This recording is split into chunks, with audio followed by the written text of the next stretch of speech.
السلام علیکم ورحمۃ اللہ وبرکاتہ۔ الحمدللہ والصلاة والسلام علی سید الانبیاء والمرسلین وعلی آلہ واصحابہ اجمعین۔ محترم سامعین، میں آپ لوگوں کے سامنے رمضان المبارک کے اس مقدس مہینے کی فضیلت کے تعلق سے چند باتیں عرض کرنے کے لیے آپ کے روبرو ہوا ہوں۔ محترم سامعین، یہ مہینہ ہم میں سے ہر ایک احساس کرتا ہوگا کہ کس تیز رفتاری کے ساتھ ہم سے رخصت ہو رہا ہے۔ حالانکہ یہ احساس اور یہ اندازہ ہر ایک کے یہاں نہیں، بلکہ جو لوگ اس مہینے میں اللہ رب العالمین کی نافرمانی کرتے ہیں، طاقت ہونے کے بعد اللہ رب العالمین کے لیے روزہ نہیں رکھتے ہیں، تو ایسے لوگوں کے لیے ایسا محسوس ہوتا ہوگا کہ کب یہ مہینہ ہم سے رخصت ہو جائے، جلدی رخصت ہو جائے۔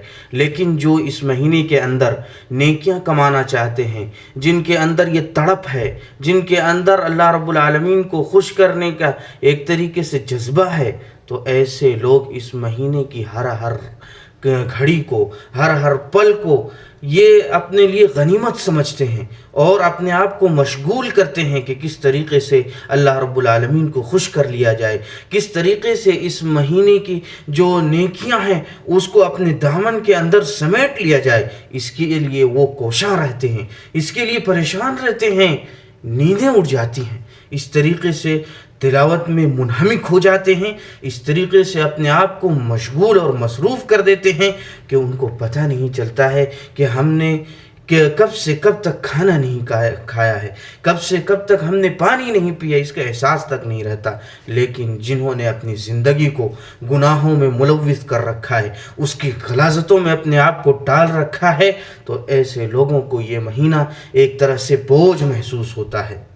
محترم بھائیوں، اس مہینے کی بڑی فضیلت ہے، خاص طور سے اس مہینے میں انسان جو روزے کا اہتمام کرتا ہے، یہ روزہ اللہ رب العالمین کو انتہائی زیادہ پسند ہے۔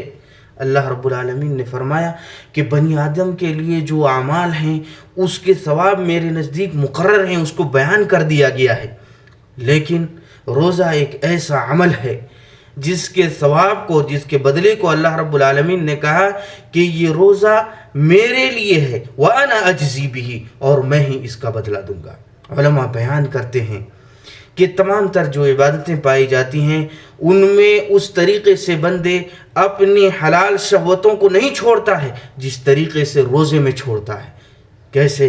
جیسے بیوی موجود ہے لیکن روزہ رکھا ہوا ہے، اللہ رب العالمین کا خوف ہے، اللہ رب العالمین کا تقوی ہے، جس کی وجہ سے وہ جمع نہیں کرتا، اللہ رب العالمین کی رضا جوئی چاہتا ہے، اس کی خوشنودی چاہتا ہے۔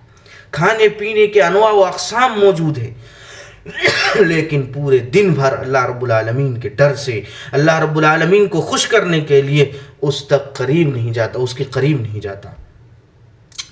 یہ بہت بڑی چیز ہے، اسی لیے اللہ رب العالمین نے کہا کہ اس کا بدلہ میں دوں گا۔ اسی طریقے سے علماء نے ایک اور علت بیان کی کہ روزہ صبر ہے، اور صبر کی جو 3 قسمیں ہیں وہ تینوں قسمیں جو ہے روزہ، تینوں قسموں کو روزہ شامل ہے۔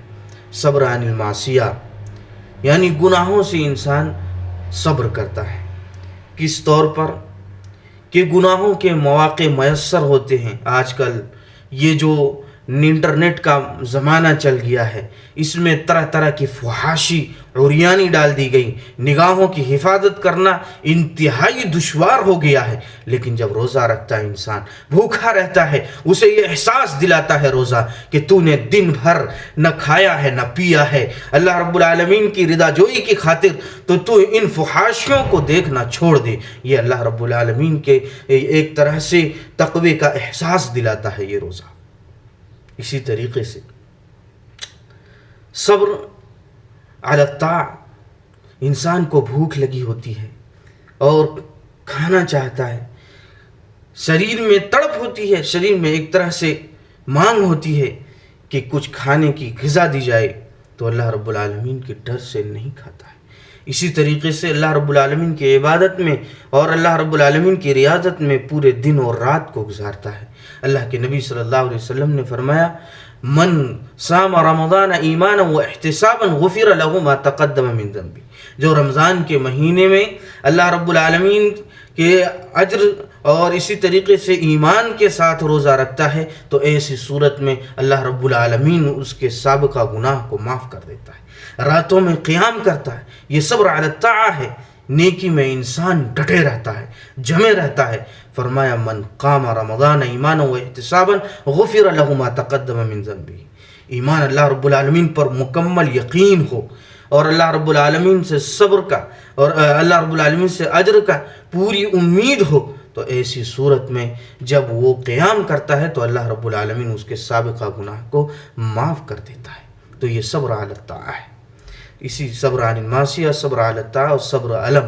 اسی طریقے سے علم پریشانی ہوتی ہے، بھوکا رہتا ہے انسان دن بھر، پیاسا رہتا ہے، انسان کو تکلیف محسوس ہوتی ہے، ایسے میں صبر کرتا ہے تو یہ صبر کے تینوں قسموں کو شامل ہوتا ہے روزہ، جس کی وجہ سے اللہ رب العالمین نے بیان فرمایا کہ ہم اس کا اجر بے حساب دینے والے ہیں، جس کا کوئی حد و حساب نہیں ہے کہ یہ میرا روزہ میرے لیے ہے اور میں اس کا یہ بدلہ میں ہی دینے والا ہوں۔ تو میرے محترم بھائیوں، ان اوقات کو غنیمت سمجھو، رمضان المبارک کے مہینے کو اپنی زندگی کا ایک بہت بہترین تحفہ اور نعمت سمجھو اور اس میں زیادہ سے زیادہ اللہ رب العالمین کی عبادت کرو۔ یہ ہمارا پیغام ہے، یہ ہم آپ کو دینا چاہتے ہیں، یہ ہم آپ کو بتانا چاہتے ہیں کہ یہ مہینہ کوئی عام مہینہ نہیں ہے، اس کو یوں ہی زندگی کے اور مہینوں کی طرح، زندگی کے اور ایام کی طرح نہ گزارو، بلکہ اس میں اپنے رب کو خوش کرنے کے لیے ہر طرح کے نیک اعمال کر لو۔ وآخر دعوانا الحمدللہ رب العالمین وصلی اللہ علی خیر خلقی وعلی آلہ واصحابہ اجمعین۔ والسلام علیکم ورحمۃ اللہ وبرکاتہ۔